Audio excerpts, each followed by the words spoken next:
سيادنا السلام عليكم. من بعد ما شفنا في الحلقه اللي فاتت حلقه عامه حول برنامج يا فتاح يا رزاق، اليوم غنتكلموا لكم على فكره المشروع. باش نتعرفوا على عوامل نجاح الفكره خاصنا نجاوبوا على 3 ديال الاسئله. واش الفكره ديالي قابله للتحقق؟ يعني واش ممكن نحقق الفكره ديالي في ارض الواقع من مراعاه ديال المكان والزمان وراس المال؟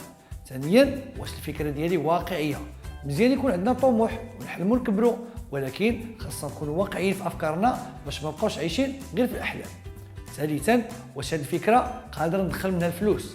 اي واحد فينا كيخرج من دارو في الصباح خاصو يرجع في العشيه بكفه عامره لوليداتو، يعني الربح ماشي عيب، غير خصني نكون كنربح بشكل قانوني.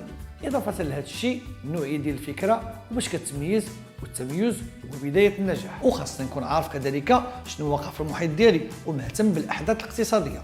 وكذلك كاينه مجموعه ديال الاساليب باش نلقى فكره مشروع. اولا نبحث في الانترنت على افكار ديال المشاريع اللي مازال ما كايناش عندنا.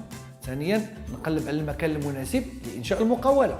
ثالثا نشوف الاحتياجات ديال الناس اللي نقدر منها نخلق مشروع. رابعا نحاول نوظف الموهبه ديالي في انشاء المشروع، يعني نقدر نكون في الطبخ او الفصاله او الخياطه او التنشيط. المهم انني نعتمد على الموهبه ديالي باش ننطلق منها في المشروع ديالي.